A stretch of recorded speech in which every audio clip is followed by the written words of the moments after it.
Evening, gentlemen. We are about to read beyond the first line of the second chapter of Tanya, which we've been on for only 2 weeks. It's just not excessive. We could spend more time on the first line, but in the interest of keeping the class moving, and different people find different things interesting, so we'll keep the topics moving along.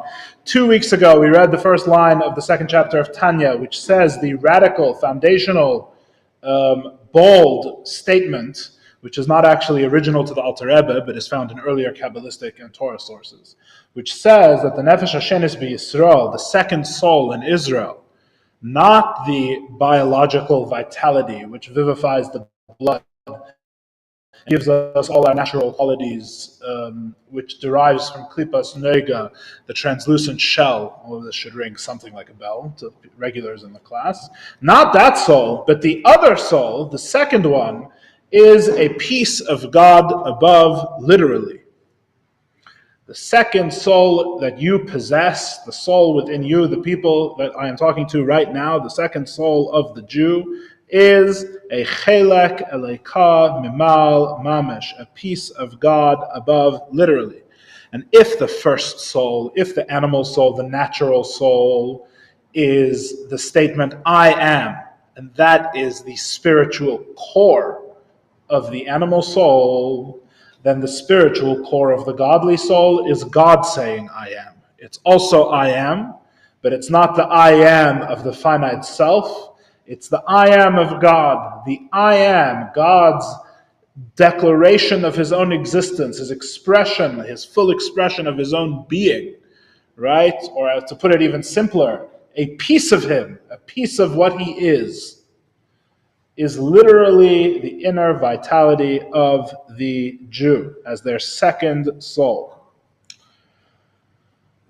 We said it's called a piece because the word piece, especially in the Hebrew, but even in the English, right, a piece or a part, right, implies two things simultaneously. It implies that it's a part of a bigger reality. It's literally one with God. But on the other hand, it's also apart from and broken off of, separated from God. And it is both of these things simultaneously. And in fact, not only is it both of these things simultaneously, but in a way, the more apart from God it becomes, the more a part of God it is, right? Which is a fancy way of saying that when you're out on the streets asking Jews if they would like to wrap tefillin, and one of them says, no, what are you talking about? And you say, oh, I'm sorry, I thought you were Jewish, they get upset for some reason, even though they didn't want to wrap tefillin, right? Which doesn't explain anything at all, except that the more you tell a Jew that they're not Jewish and they're apart from God, all of a sudden the more important it becomes to them that in fact they are Jewish, right? The more apart it gets, the more apart of it becomes. Yes, you follow? And there are many examples of this, as we will see later in the Tanya. In last week's class, which was a self-contained parenthetical class, in other words, last week's class was kind of a diversion, but hopefully a fruitful one. We discussed the nature. We tried to get at the nature of the godly soul, and also the role that the godly soul plays. Why is it that there is such a thing as a godly soul? After all, if God wants to do things, or God wants representation, he could find any way to do it, right? He could accomplish anything, he could do whatever he wants. So why did he choose, in the grand scheme of things, to have something called a godly soul, which ultimately the godly soul is sent down into this universe and into this body and shackled and stuck in a cage match with the animal soul, ultimately to transform this reality and make it a home for God. And the fact of the matter is that the reason that God does this is, as we discussed last week, and really it's very hard to summarize, so please, I encourage everyone who missed it or who needs review to go and check out and review last week's class. But in short, the idea is that the godly soul resolves a fundamental paradox. The paradox is the same paradox, it's the same problem as, could God create a rock so heavy he can't lift it? And we answered in last week's class at length that not only can God do this, and not only does God want to do this, but he does do this, and the Jew lifts the rock, right? As we explained in last week's class, which is a cute way of saying the idea that God creates something that is so lowly that by definition godliness cannot be revealed there. He creates something so in denial of God that by definition godliness can't be revealed there. And if it was possible to reveal godliness there, it wouldn't be the lowest thing, right? So how then can godliness be revealed there? The answer is that God doesn't reveal godliness there. The Jew reveals godliness there. How does the Jew have the ability to transform and totally not just go against, but totally controvert the will of God? God's will was to make this the lowest possible thing. So how can a Jew come and make it into a dwelling place and a revelation of God? And the answer is because the Jew, what do we mean by a Jew? We mean a part of God himself, literally. The Jew has the power to totally transform the opposition, the thing that is in opposition, or the thing that denies godliness. That was in last week's class. In this week's class, the goal is to read a little further and to get up to the footnote. That's the goal. The footnote in chapter 2 of Tanya, for those who have books and those who have texts, the footnote begins where the star is, which is on the word Harambam, and you'll see it's right where the footnote is cut out of the text, right at that first line, the end of the first short line. That is where the footnote begins.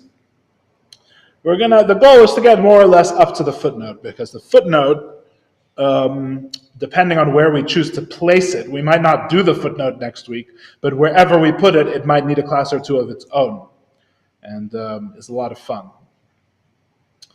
You know what my definition of fun is, because at the beginning of last week's class, I said this class will be fun, right? And that's what I meant by last week's class. So that's what I mean by fun. So it should be fun. Like last week's class was fun.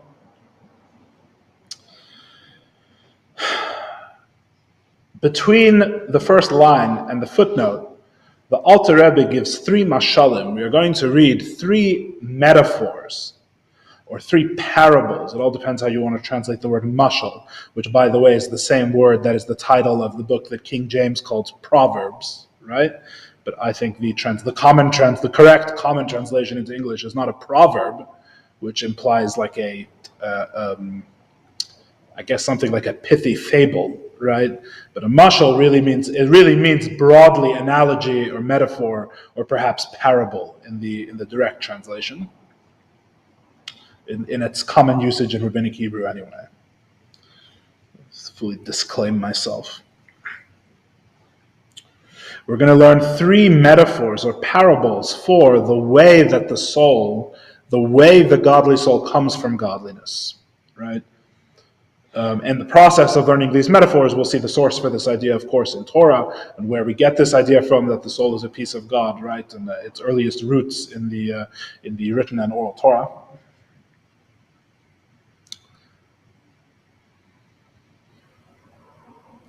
It's very important to understand,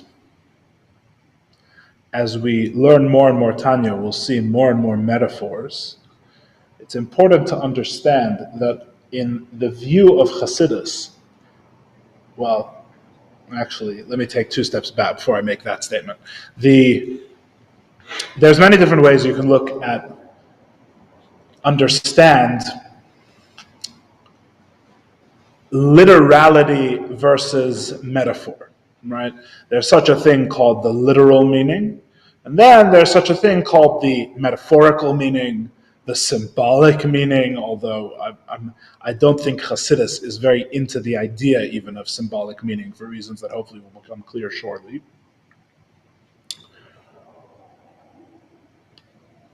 There's different ways you can read a text, right? There's different levels at which you read a text. Of course, the nature of the written Torah, as I think we've discussed before in this class multiple times, and in general is important Jewish knowledge to have, the nature of the written Torah is that the written Torah has no literality. In other words, there is no interpretation of the Torah scroll that is not filtered through some level of interpretation, right? That's why when you hear of the pardes, right, the four levels of Torah interpretation, also called the orchard, right? The four levels of Torah interpretation are four levels of interpretation, right? Even the pshat, even the lowest, the straightforward level, right? For example, anyone who's studied a bit of Rashi, right, as the Rebbe says, you're supposed to learn Chumash and Rashi every day, right? Corresponding to that week's Torah portion, Rashi is the supreme pashtan. He's the supreme teacher of the Torah at the simple level. And as you find out from basically the first comment of Rashi on the whole Torah, right, simple has nothing to do with literal. The two things, you have to separate these two terms in your mind, right? Literal implies that the mode of the Torah's speaking in some way fits with like the general processing capacity of human language, which is not true, right? By what I mean the general processing capability, I'm here also using a metaphor, by the way, in case you didn't notice. What I mean by this metaphor is that just as I can speak to you now and you can understand me, and we didn't spend years working together to build our own language in which we speak to each other, but human language just kind of works in a very weird way that no one really understands. Still to this day, no one really understands. So, and Chassidus, if we ever got to Kiddush, which would never even, it's not even in the scope of this class, never mind what we'll practically get to. But if we ever got there, you would find out that according to Chassidus, the linguistic capacity is more a form of wisdom and a deeper wisdom than any abstract thought. In other words, it's harder. We don't feel this way because we're given it as a gift, but it is actually harder to speak than it is to think, which is one of the reasons why it's the human being is classified as a medaber, as the speaker, and not the thinker, even though Chassidus would agree with many philosophical opinions that the human being is distinguished from an animal.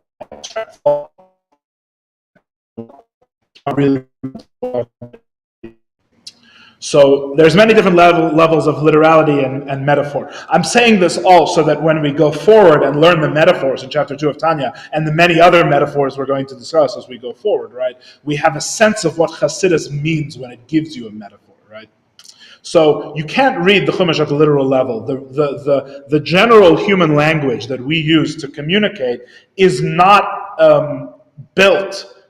There's no intersection between it and the Torah, right? It's like trying to digest something indigestible. The Torah was not written it wasn't written to simply be spoken and understood, it's immediately impossible, right? If you actually understand, right? All translations of the Torah into other languages, right? Which is why the Talmud says that in a sense the translation is a tragedy, even though on the other hand the Torah was given originally in 70 languages by God. And the Rebbe has a whole sikha trying to figure out the reconciling the fact that on the one hand the Talmud says the translation is a tragedy, but on the other hand it seems to be the will of God.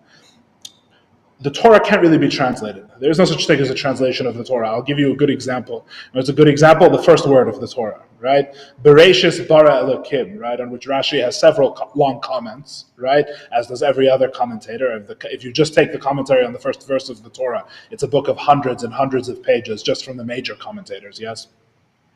So Rashi says, or pardon me, the word bereshis, right, means in the beginning of, as Rashi points out. The word reshis, right, like you'll see later in the Torah, like reshis hagez, for example, as we discussed later in the Torah, is the first of the shearings of the sheep, right? Reshis, it doesn't mean beginning, it means beginning of, right? The very conjugation of the word grammatically, right? So naturally, the word meaning in the beginning of is followed immediately in the first verse of the Torah by bars of verb, right?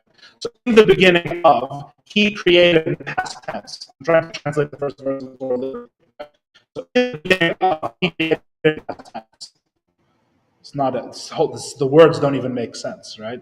Things get even worse when you get to the parts of the Torah which are commandments, on which whole vast mountains of Jewish thought and practice are built on, right? And it's all built on something that in the Torah scroll is perfectly and completely ambiguous, right? Lo savashal gedi b'chalev imay, right? Don't boil a kid in its mother's milk, right? The only problem is that the word chalev, which means milk, and the word chalev, which means fat, are exactly the same word in the written Torah, right? If you had no vowelization and no commentary and no tradition, the sentence is literally unparsable. There is no way to derive. It's perfectly ambiguous, right? You have no idea which one it means. And this is the basis, when the Torah repeats this 3 times, it's the basis for all our laws of milk and meat, which are so central to Judaism, right? So in other words, what I'm trying to tell you is that the whole idea of reading the Torah literally, in the sense of it's just in natural language, right, is not a concept in Judaism. There's no such thing as, there never was. There never was such a thing as reading the Torah literally. The closest thing we have to what's called reading the Torah literally is what's called the pshat, which is the lowest level of Torah interpretation, like Rashi, right? And you'll notice that even in the pshat, the Torah is full of questions that can only be answered by an interpretive tradition. And pshat does not mean literal, pshat means simple, straightforward, right? Which more or less means something like, what is the least elaborate way, right, that I can make this whole text coherent with itself. That's basically what pshat means, which has nothing to do with literality, again, because to make the first sentence of the Torah coherent, you immediately cannot read it literally, right? The two are mutually exclusive, you understand? And of course, Rashi, as you'll notice reading Rashi is not just here to make each sentence coherent with itself, but to make the whole thing coherent as a whole, right? Now, the Torah that emerges, if you read the Torah according to Rashi, or other Pashtanim, by the way, who have a radically different view of the entire Torah, right? If you read just Rashi, you get just one way this can be done, but there's a whole other way that it can be done, multiple whole other ways that it can be done in the same text, which is astounding. And not just in the same text, but in the same textual tradition even. There's still all different ways you can do it, right? For example, I'll give you a very simple example. We're getting very far afield because we haven't gotten to any Chassidus yet in tonight's class. But the Rashi, you know what, it doesn't, it's too much. So that's a pshat, right? Then you have remez. Remez is the allegorical meaning of the Torah, right? Where it is intentionally non-literal, right? Then higher than the allegorical, you have the drush, which is a whole new. The classic example, by the way, of a remez commentator is the Baal HaTurim al Torah. Is a classic example of a remez commentator. The Baal HaTurim, which is mostly gematrias, right? Which is why some love him so much. The Baal HaTurim, who wrote the Tur, by the way, which is very interesting because the Tur is the work that the Shulchan Aruch is based on, one of the greatest halachic works in the history of Judaism and Torah law, and his famous commentary on the Torah, at least the short one, the short form, is mostly gematrias, which is seems like two different people, right? And so you would think that the person that did the whole Shulchan Aruch, why is he so interested? You think it would be a halachic commentary or something, but no, it's a gematria. It's very interesting. It's at the level of remez. Then you have drush, of course, the third level, third category, which is what's translated as how do they translate it, as the exegetical level of Torah translation, right? But in English, what that means is that drush is the mode of systematic interpretation, right? Drush is like what we read every morning, the 13 methods of Torah interpretation, which, by the way, there's much more than 13. The 13 are just guidelines, general categories. It's much more complicated than that. In fact, much more are even listed. Never mind the ones that aren't listed and aren't named, right? So you have, this is where you start with first principles, right? So in a sense, it's the most similar to what you would say a philosophical mode of interpretation, in philosophy understood broadly, in the sense that you start with certain rules and a certain basic text and basic understanding, and then you use these rules to build out and build out and build out, which can really be done infinitely. Right? So this is the classic mode of learning, which you would find in the Talmud or the Mishnah or the Midrash Halacha, right? Or Midrashim in general, the Rabbinic Midrashim, right? All of which includes not just law, by the way, but stories as well, right? The Midrash is full of stories and interesting things, all of which are derived from verses. That's the structure of the Midrash. The Midrash gives you a verse, and then it derives in some way. Sometimes the way is not obvious, and some of these things are not derived directly, but are handed down and just recorded in the Midrash. But that's the register register, right? You understand each of the four levels is a different register, a whole different way of approaching the Torah, right? And then you have the fourth level, which is Sod, which of course is the esoteric meaning of the Torah, the deepest, what's called the inner part of Torah, the soul of Torah, the hidden reality of Torah, which is the esoteric tradition in Judaism of the Kabbalah and Chassidus, etc. Within Sod. Fine. The point of this whole discussion, which we're really far afield, and we haven't got to any Chassidus yet in tonight's class, the point of this whole discussion is that when you say something is metaphorical in Torah, right, it really depends what you're talking about, right? For example, when it says God took the Jews out of Egypt with an outstretched arm, right, that is understood obviously to be metaphorical, right? Now, the truth is that perhaps in some pshat interpretation, such a thing would perhaps be possible to read literally, so to speak, right? Because it fits in terms of making sense of the text, etc. Of course, you may have an issue where elsewhere the Torah says God doesn't have a form or God doesn't have a body, right? So you may run into issues in that regard. But it's still, at least it's feasible there. But once you get to the higher levels of Torah interpretation, you have to start saying that this is certainly not literal, right? This is certainly a metaphorical statement. God doesn't literally have an arm, right?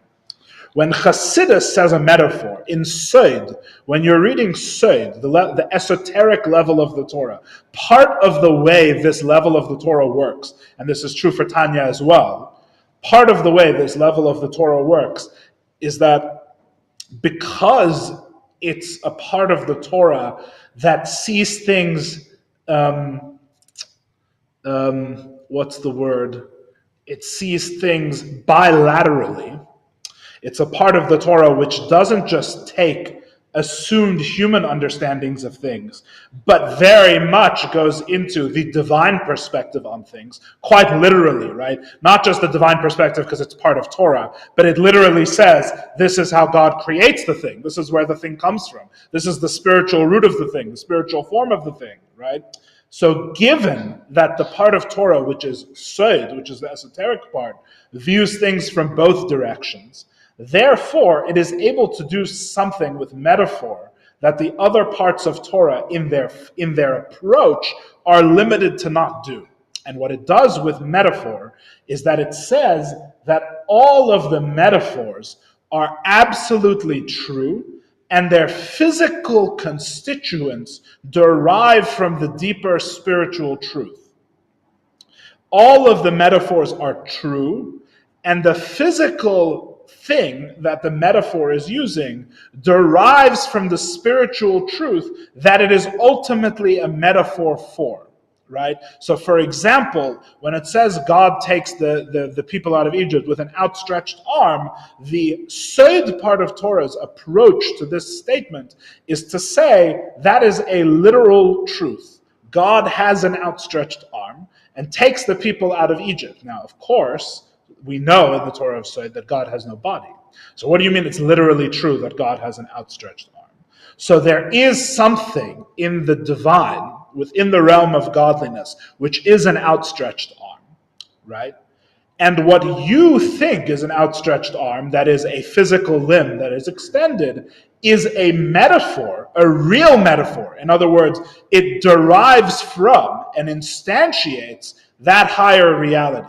Right? So in other words, what's an outstretched arm? The thing that God has that's called an outstretched arm, or ours? The answer is really both, right? The one that's more real is the one that God has, right? Is the truth. Ours is not as real. Ours is a facsimile, right? A poor imitation, right? But why is ours a facsimile? Not because they happen to look similar, right? Because on the contrary, ours derives from his.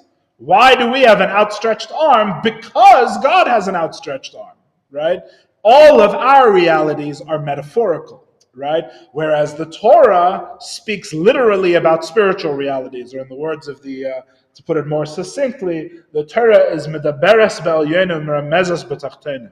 The Torah speaks literally about divine realities and metaphorically about worldly realities, right? With the same words. You understand? So in other words, the metaphor, when we say something is a metaphor, we don't mean it's not real. On the contrary, where the metaphor doesn't mean any less that the thing is real, right? You understand? So when we give mashalim, like we're going to give three metaphors from physical things that you can understand and see and know, sometimes even touch with your hands, right? When we say these are metaphors for divine realities, right? You have to understand two things at the same time. On the one hand, the divine reality is clearly abstracted from any physical limitation or any coarse physical understanding, right?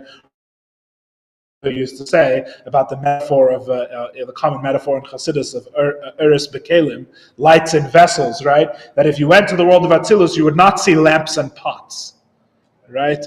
If you would be a fool to think that when we say lights and vessels, we mean like a light bulb with a pot, right? That would be ridiculous. We're talking about something that's abstract, that's more abstract than even, say, mathematical truth, to give an example, right? We all understand that 2 + 2 = 4. The concept doesn't mean that there's two things and two things that are four things in some physical instantiated sense. On the contrary, we understand that 2 + 2 = 4 is one abstract spiritual truth, right, which is the same everywhere. And then when you actually have two things and two things that are four things, right, that's a physical manifestation or a physical instantiation of that spiritual truth, right? And when you're talking about divine truths, it's even more so, right? Divine truths are even further which is hard for us to kind of grasp as the truth, but even further abstract and more removed from the physical realities than even mathematical truths.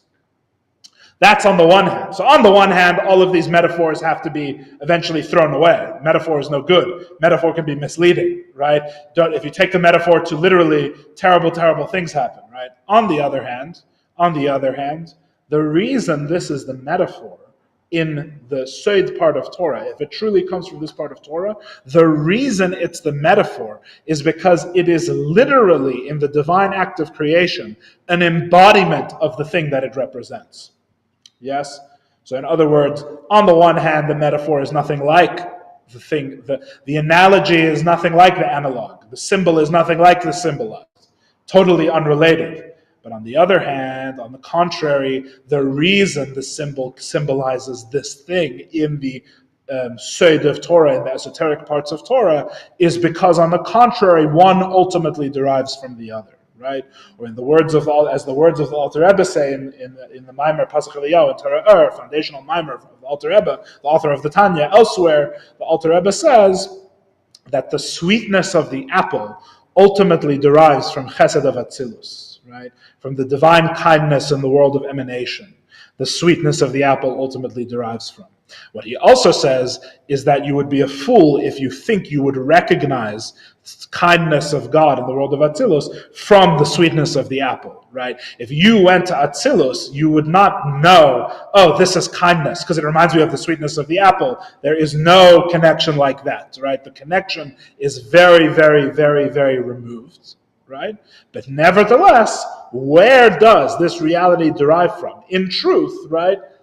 The kindness of God in the world of Atzilus. Yes, so that's my speech on metaphor. Before we get to the metaphors, the three metaphors we're going to read today. Yes? So far, so good? We'll climb to that. Happy out there. Okay. I almost have it. I'm trying to get it. I got with the arm. The arm represents this divine arm that doesn't look like this thing. It looks like something else. Correct. It's divine. Correct. So the same way, like in the sweetness of the apple. Yes. If you went there, if you had that, yes. it wouldn't. It's the spiritual truth of what this represents. Correct, which is not really, which has a very tenuous relation, to which the physical manifestation has a very tenuous relationship, but a true relationship, and it actually derives from that. That is what it's created. That is where its reality comes from. So the way the Alter Rebbe puts it is that just as you can differentiate a sweet apple from a bitter apple, right? So the chesed, the kindness in the world of emanation, and the discipline or severity in the world of emanation, right, are the sources for these two things. But don't think that they're anything like the actual apples. You should just know that just as these two things are distinct, right, so the two aspects of the of the emanation of God in the world of emanation, right?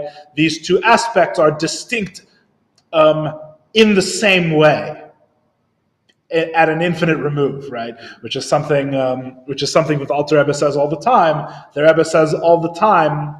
The Alter Rebbe says in Tanya, there's a language that says a literal metaphor, right? As you'll see, there's the Alter Rebbe says these words sometimes, right? That it's imagine metaphorically that this were literally the case, right? Which seems to be two opposite things, and hopefully this speech helped illuminate a little bit what the Alter Rebbe means, right? That in the sense of, on the one hand, the godly thing is the godly thing is not literally what we're discussing, but on the other hand, what we're discussing is literally derivative of the godly thing, right? Okay, everyone's with me? We'll have occasion, God willing, to discuss this more with different examples, yeah? But you can pay attention in tonight's class, because we have 3 examples of Tanya's metaphors, of Alter Rebbe's metaphors that he's going to say. I would like to read. Let's start at the beginning of chapter 2, Perek Beis. The nefesh hashenis b'Yisrael hi chelek elokam mimal mamash. The second soul in Israel is a piece of God above, literally. Kamasha Kasuv, as the verse says, V'yifach ba'apav nishmas chayim. And God blew into Adam's nose the breath of life, right? Obviously, right from the beginning of the Torah, when God is creating the first man, right? He is breathing into it says he breathes into his nose the breath of life. And as it says in the Holy Zayar, as it says in the Kabbalah, man de nafach meteiche nafach. One who blows, right? We mean literally blows air from your mouth, like you're blowing up a balloon, for example, right? One who blows from an inward place. Pirush miteiche yusay mepnimi yusay. From an inner place. These are 2 different words for inner. Miteiche yusay mepnimi yusay, and I have to admit, I don't really know what distinguishes them in this case. Remains a question mark for me. One thing I can tell you is that someone has written about it. I have no doubt. I just have to go find it. But from an inward and an inside place, a person blows. The inner part and inside, interior part of the vitality in a person comes out when he blows, like blowing a balloon, right? When he blows with strength. So, what does Alter Rebbe mean?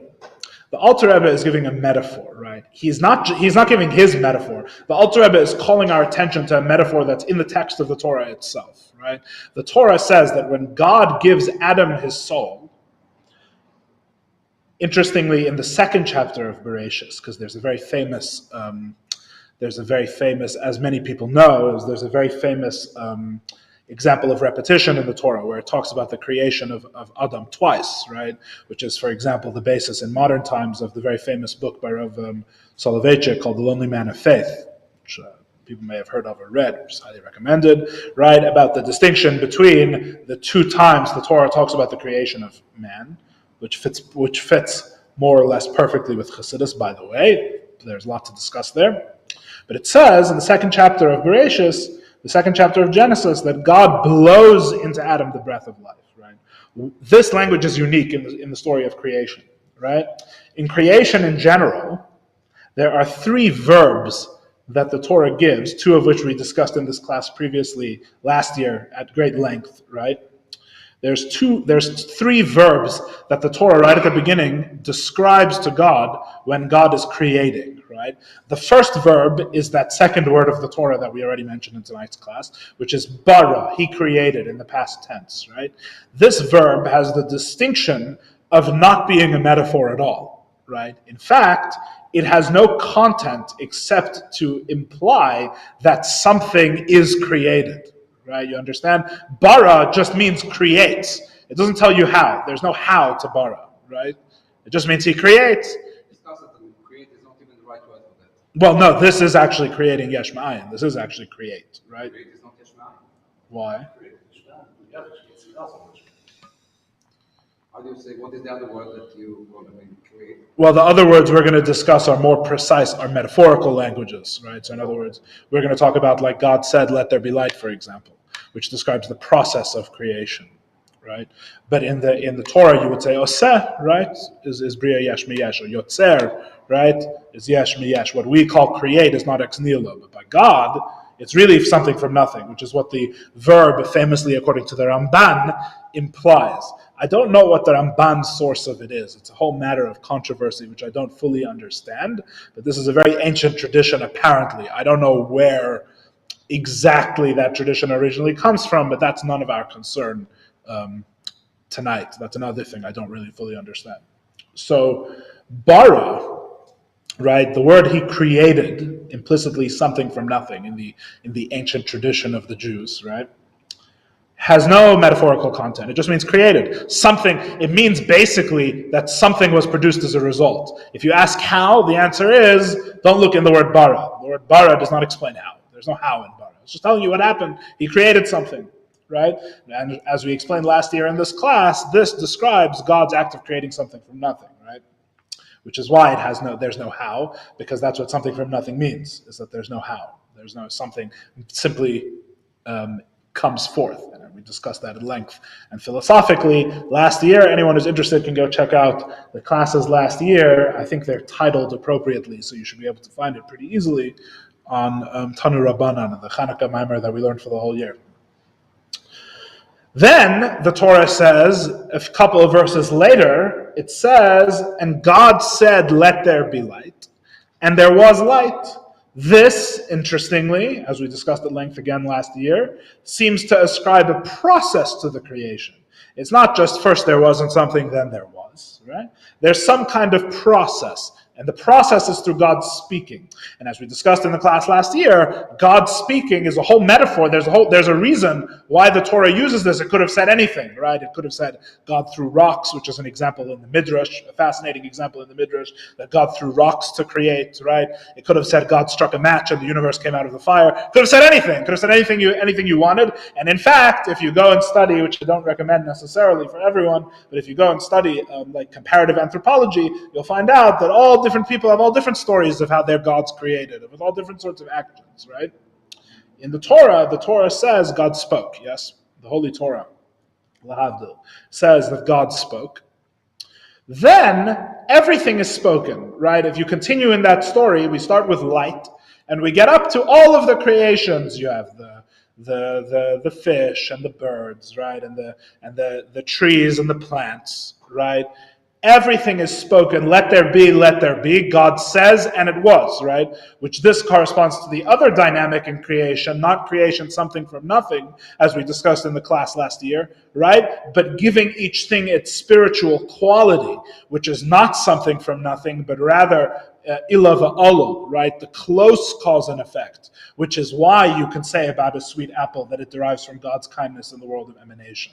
Right? Because if it was just something from nothing, that would mean it didn't reflect its source. That's what something from nothing means.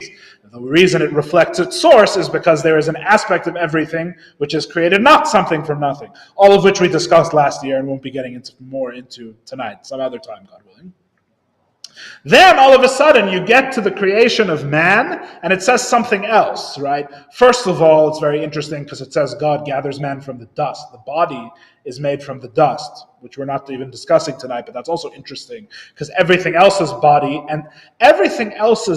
and soul comes into being together, right? When God makes a living tree, right, he doesn't say let there be bark and then let there be growth, for example, body and soul. Right? He says, let there be a tree, and the whole tree comes together, right? When it comes to creating man, very distinctly, very obviously, there's huge differences. God makes man's body from the dust, right? And then, to give him a soul, to give Adam, the first man, a soul, God breathes into his nostrils, right, with this verb of blowing, really. He blows into his nostrils, blows into his nose, the breath of life, yes? And we take all of these metaphors as very relevant. When the Torah says speaking, it's talking about one thing. When it's talking about creating with no metaphor, it's talking about a different thing. And when it's talking about blowing the soul in, this is because we're talking about a unique quality, which is the passing on of the godly soul. The godly soul is being brought into the world. And what's the commentary from the Zohar, the Kabbalistic sources? The commentary the Alter Rebbe says is, why is this the metaphor? Because when one blows, right, versus speaking, right? So when God says, let there be a tree, it's with a metaphor of speaking, right? So it stands to reason that if you're comparing metaphors, you should compare blowing, like blowing a balloon, to speaking, right? And when you compare these two things, you realize that, as I've demonstrated this evening already, a person can speak at great length without running out of energy, right? But blowing comes from, obviously, a deeper place in the person. It requires a lot more energy. A person, when he blows a balloon, becomes out of breath and out of energy much faster than a person who's just speaking, right? Speech uses a very superficial level of the breath, so to speak. But when we blow, it's coming from deep in our lungs, right? Because we need that power to blow it out, right? The point of this metaphor is to say that Adam's soul comes from a deeper place than everything else. That's the point of the metaphor. The point of the metaphor is to distinguish everything else that exists, from the dust that makes Adam's body, to the trees, to the birds, right? Everything else, to light, everything else that comes about is God speaking. The soul of Adam, the soul of the first man, comes from the deep breath, the deep blowing, which is a metaphor for coming from the deepest place. Now, I know what you're thinking, because everyone has the obvious question on this analysis of the verse. What's the obvious question as I drink my coffee? Running out of time? No, I'm joking. The obvious question, which I'm sure some of you did think and you're just not saying, the obvious question is we seem to be saying that Adam had a godly soul. And Adam was not Jewish. I thought that this soul is a Jewish soul. I'm sure someone had the question. Sorry? Every single person or humankind was made from it. That is true. So that's one point. There's one point, which is that which we realize that since all human beings derive from the first man, there's a sense in which he has all qualities of all of his children that he's going to have, which means that his soul must have been the soul that included all other souls, including the Jewish soul. So there was a divine soul. The truth is that we don't see Adam as Jewish in Torah, of course, right? Because the first Jew is Avraham. Or at least everyone agrees was Isaac. Everyone agrees Yitzchak at least was the first Jew. Why not only after Sinai? Sorry? Abraham acknowledged God, but he wasn't Jewish. What makes someone Jewish or not Jewish? Is the question itself, of course. What? Apparently not. First of all. Second of all, Avraham had mitzvot, right? But contrary-wise, so did Noach before him, right? You see why this starts becoming complicated. Right. The mitzvot that he made was something that he almost like initiated. He knew them like spiritually. No, he had physical mitzvot, like the Brit Milah, for example. Right, but he wasn't. The Brit Milah was commanded to do. There you go. All the others he wasn't commanded to do. Okay, so he had one. Maybe one's good enough. But Noach also had commandments. Noach also had commandments and things God told him to physically do, right? It's not so pashut, it's not so simple. And in fact, Did you have an answer, like a solid answer for that? Who's the first Jewish? complicated. No, the first Jew is for sure is Avraham. For sure Yitzchak. In other words, there's a machlekes about Avraham. There's a What was the ultimate one? Well, there's Yitzchak. No, Yitzchak. Everyone agrees. Yitzchak is a Jewish child. He's born Jewish. He's given a bris when he's born from Sarah. But he wasn't born to a Jewish person. Yes, he was to Sarah. Everyone agrees. Everyone agrees Yitzchak. I'm telling you the fact. All opinions agree that Yitzchak was the first Jew.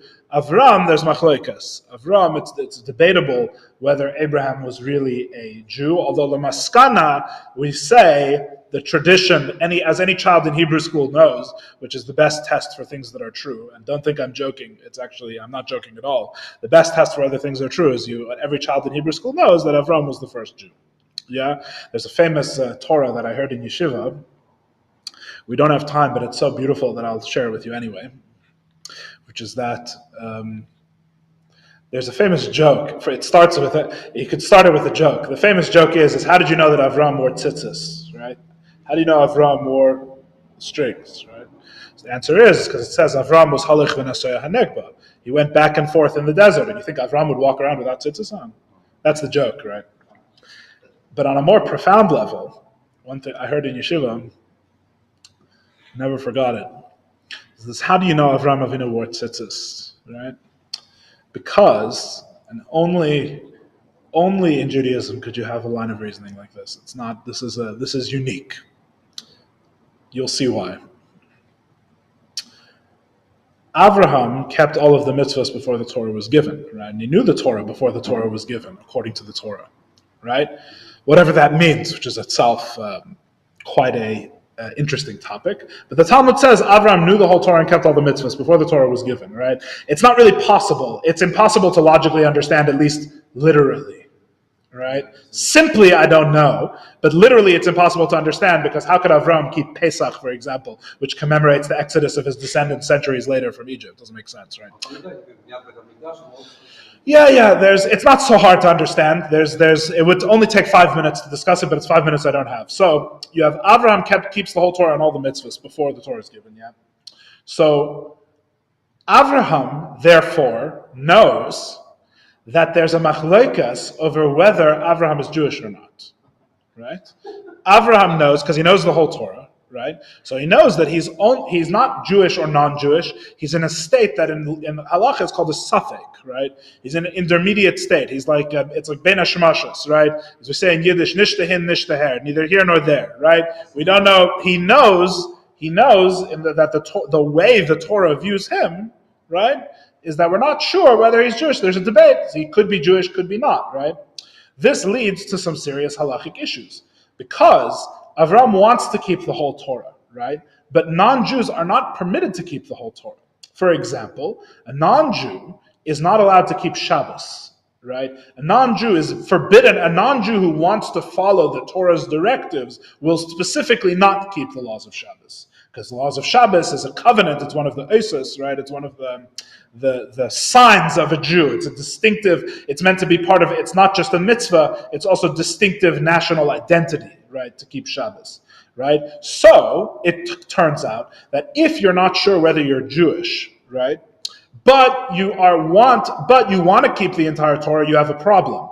Because if you break Shabbos and you're Jewish, then you're a Jew who violated Shabbos, right? But if you're a non-Jew and you keep Shabbos, right, then you're also violating the Torah. So you're stuck. You can't keep it or break it because you're not sure what you are, right?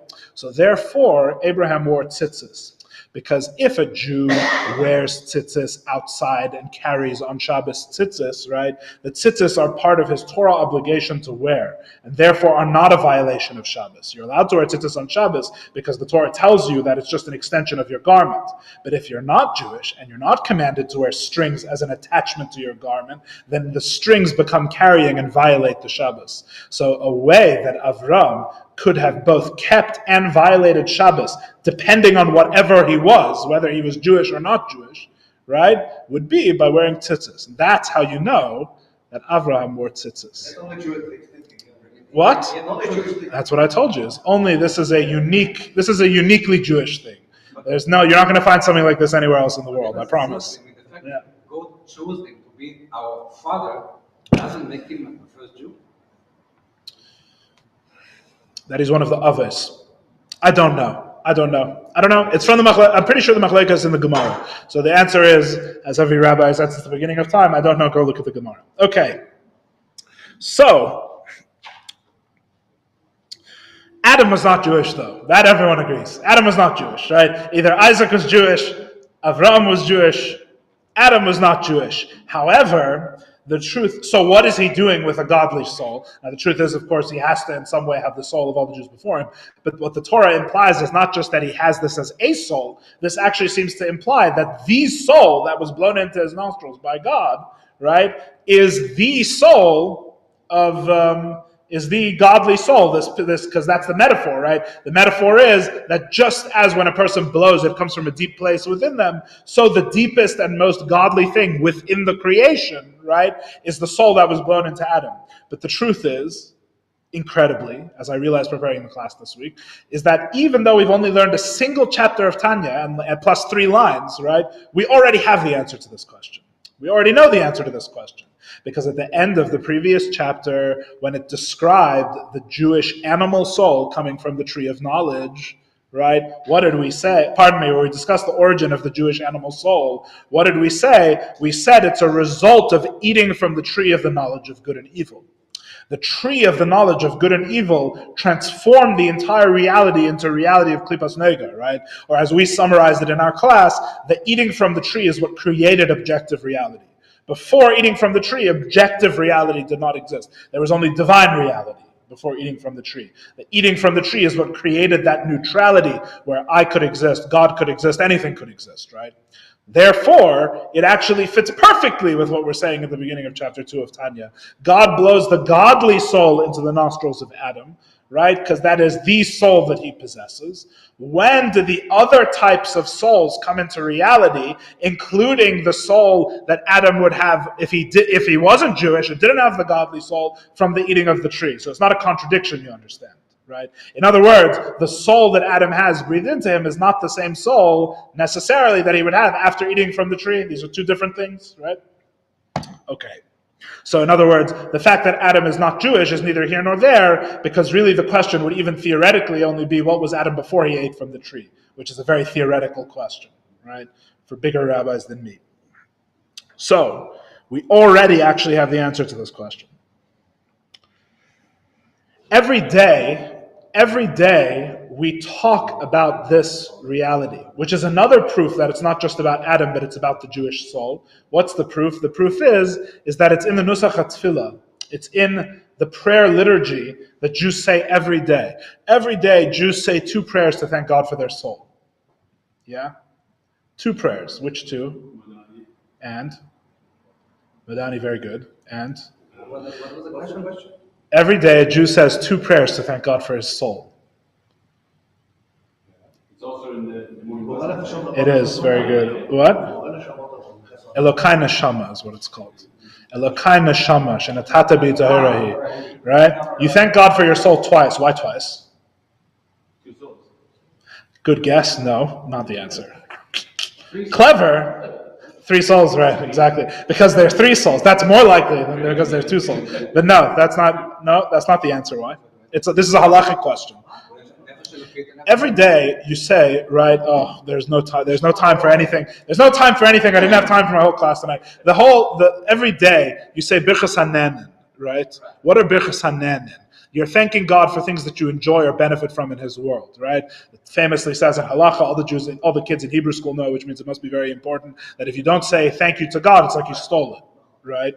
The greatest and most primary of all pleasures, of course, is being alive and having a soul. If you didn't have a soul, you couldn't enjoy anything else, right? So the first thing you thank God for is being alive and having a soul. The problem is, and this is a halachic thing, this is not a spiritual, Kabbalistic thing, this is in Jewish law, the problem is that there's inherent problems with thanking God for your soul, because the Birchas Hanenin, when you thank God for enjoying something, you want to do immediately over l'asiyasan, I believe, or maybe that's just for mitzvahs, but you want to do it immediately when you experience the pleasure, right?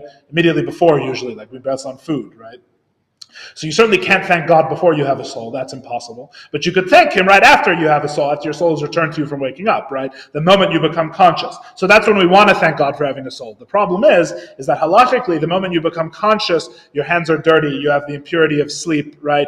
A Jew has to wash their hands and wash out their mouth and wash their face and get dressed, right? And then you're ready to say the name of God and say blessings and thank Him, right? So the rabbis, being very practical, split it in 2. There's 2 blessings, right? One is Meda'ani, which you say right when you wake up, even when you're impure. A fact without saying any name of God, exactly. Which is one of the Rebbe's absolute favorite things to discuss. The Rebbe discussed many, many times the holiness and the specialness of Meda'ani, because the whole fact that you can speak to God even though you're not pure and you haven't purified yourself, right, reflects on the eternal connection of the godly soul with God, right? Because you have this connection even though none of the prerequisites for connection have yet been established. You're all dirty, you're not dressed, right? Nevertheless, we thank God immediately upon waking up, Meda'ani. Yeah? And then the extension, the longer version, where you say the name of God, is in a prayer called Elokai Neshama, right? Which is one of the next things in the Siddur, right?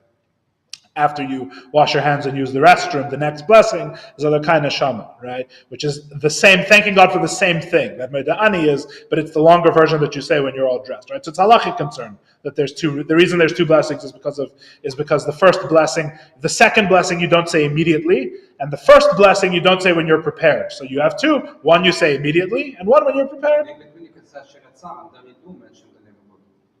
Yes, because you've washed your hands already. Yes. Without blessing. What?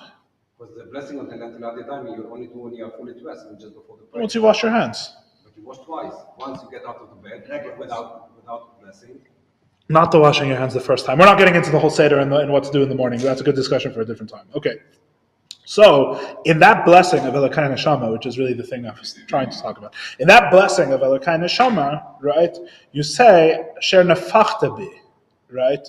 You say that God blew into my nostrils. You're discussing the soul, that God blew into my nostrils, right? So in other words, the support for this idea that the godly soul is what's blown into the nostrils of Adam, right, is actually found in our liturgy. We talk about this soul that was blown into Adam's nose about ourselves every day, right? We say the same thing. What? How did the leap happen from Adam to the Jews? No, because there's no leap. It's talking about the same thing. Right?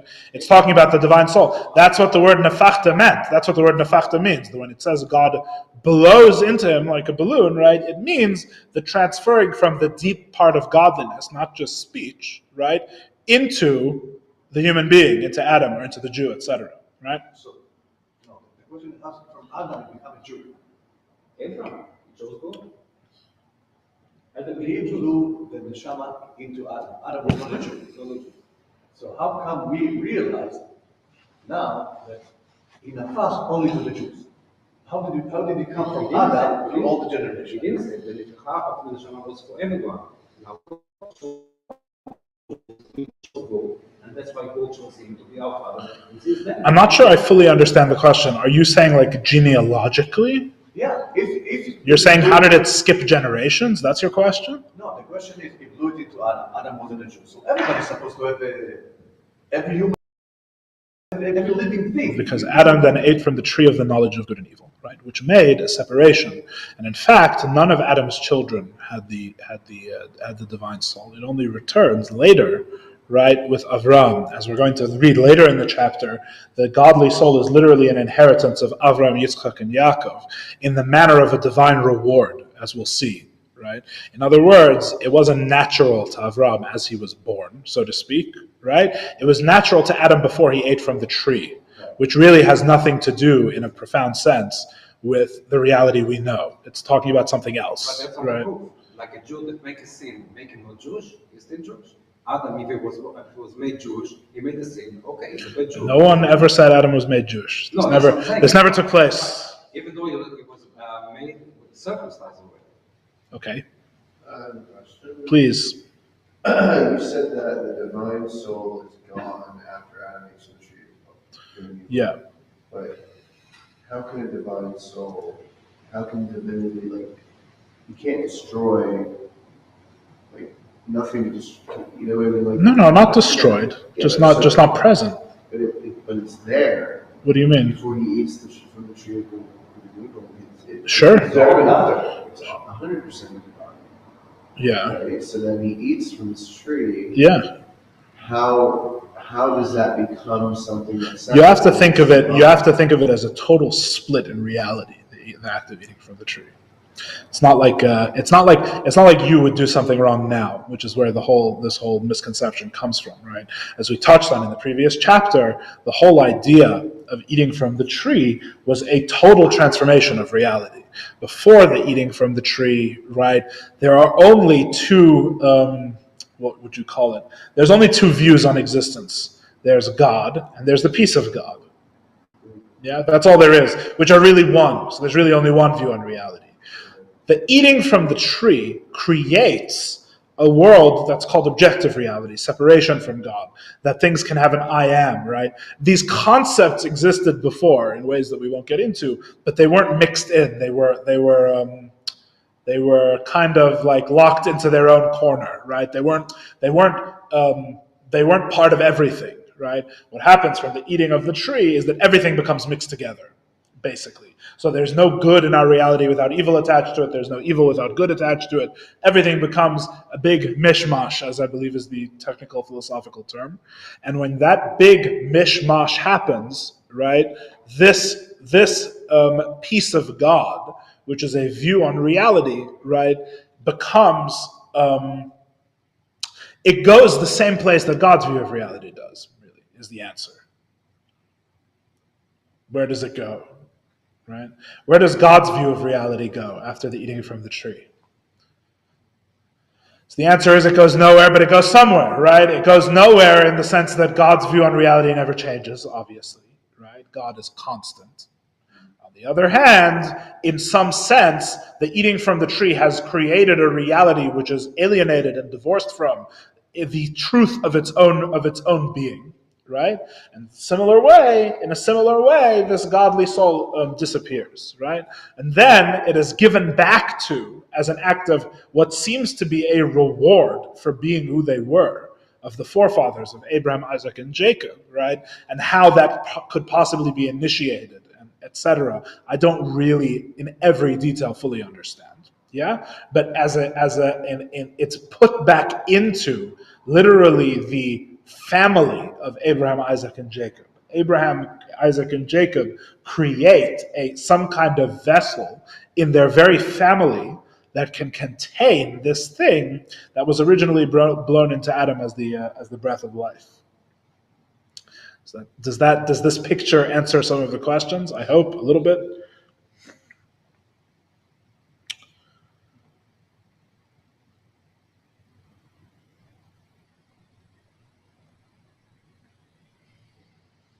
Let's read a little further. Kacha derech mashal, and after the two dots, yes? Kacha derech mashal neshamas Yisrael, elu b'machshava. So too, here the Alter Rebbe says, al derech mashal, he says literally in a metaphorical sense, right? In the sense of analogy, dude, the souls of Israel ascend in thought. Pause. This is the second metaphor, that the souls of the Jew ascend in thought, right?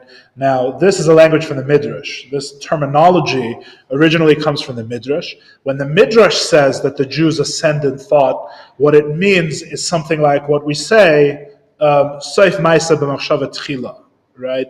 Which means the end of the action arises first in thought, which sounds very mystical, but is actually describing something totally unmysterious, right? It is describing something like when a person decides to do something. The famous metaphor in Chassidus is always building a house, for reasons we can get into a different time. When a person builds a house, right, the initial thought of building the house is not, let me go to Home Depot and get some bricks. It's not even, let me lay out the paper and start drawing the blueprint. The first thought of building a house is the vision of the finished product, right?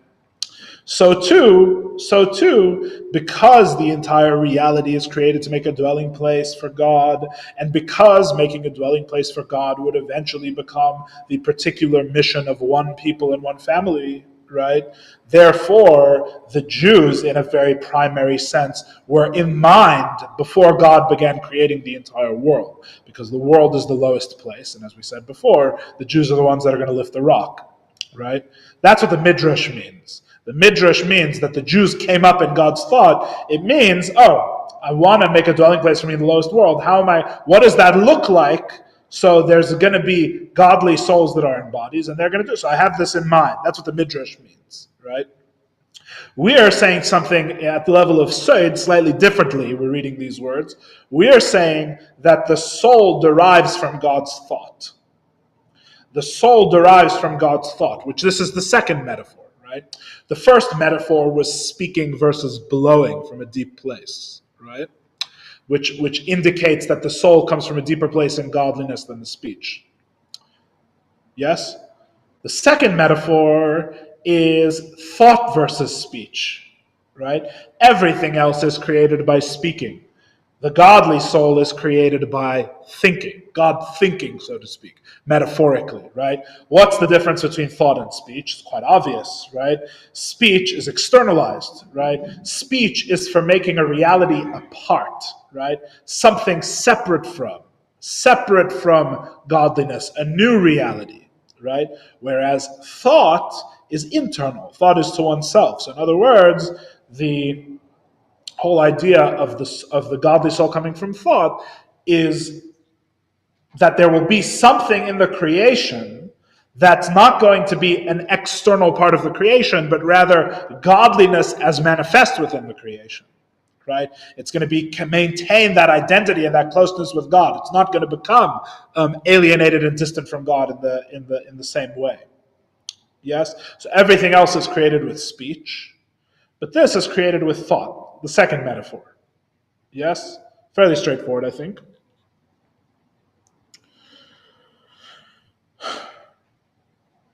Now the third metaphor. As the verse says, B'ni b'cheri Yisrael, my son, my firstborn Israel. Banim atem la'Hashem Elokeichem, you are sons to Hashem your God. These are verses, Pirush, which means, Kamosha ben nimshach ha'av, just as the son is drawn forth from the brain of the father.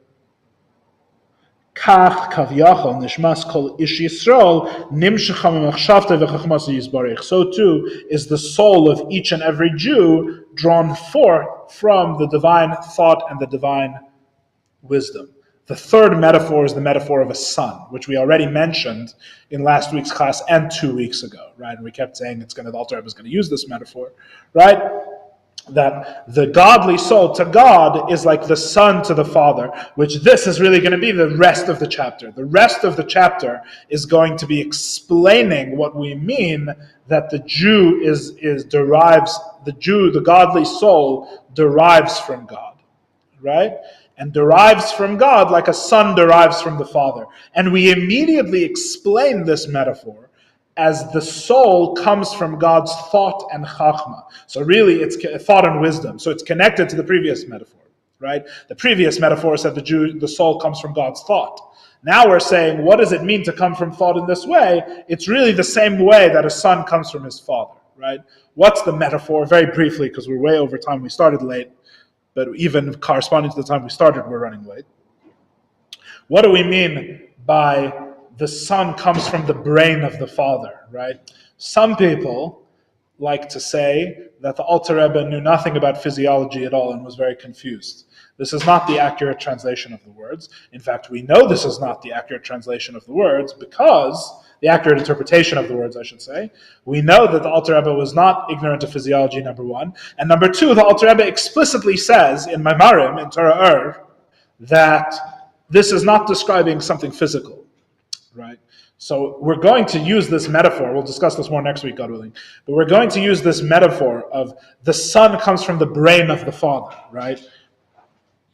What the Alter Rebbe means is that actually something not so different from contemporary biology, which is that the development of the reproductive organs, right, that allow the father to produce the son, actually that process all begins in the brain, as we know now, right, with the modern understanding of hormones, right, and that whole system of how that works, right, that whole process ultimately comes from the mind, right? And in fact, the Rebbe, when someone asked the Rebbe about what does it mean that the son comes from the brain of the father, the Rebbe explained that the entire reproductive process and the process of intimacy depends very much on mental state of mind, right? It depends very much, and the Rebbe meant in the simplest physical sense, right? That the union between father and mother, right, is necessarily a union of spirit and intellect as well, at the simplest level. If there's no intellectual union, if the person is not in the right frame of mind, there literally cannot be a physical union, to put it bluntly, as the Rebbe explained, right? Which is even a concept in halacha, right? Which is that there is no, in halacha, there's no concept in a male of accidental arousal, right? I'll put it bluntly for you.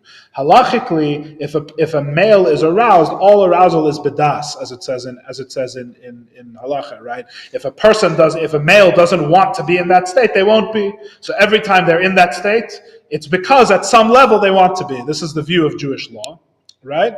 Which means that the entire process is based mentally, right? This explains many things, by the way. It explains why we say Adam knew Eve, right? Das, right? It all comes from the me'ach hadas, the part of the brain that has to do with connection with other realities, right? What's translated in usually as knowledge, right? Adam knew Eve, right?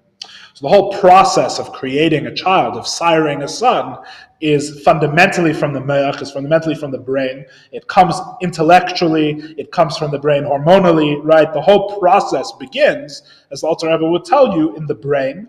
Similarly, this is the metaphor, and we'll start getting into the details of the metaphor next week. This is the metaphor for how the godly soul comes from God's chachma, comes from God's wisdom. And as we're going to see, what we mean by coming from God's wisdom is that it's literally a piece of God himself.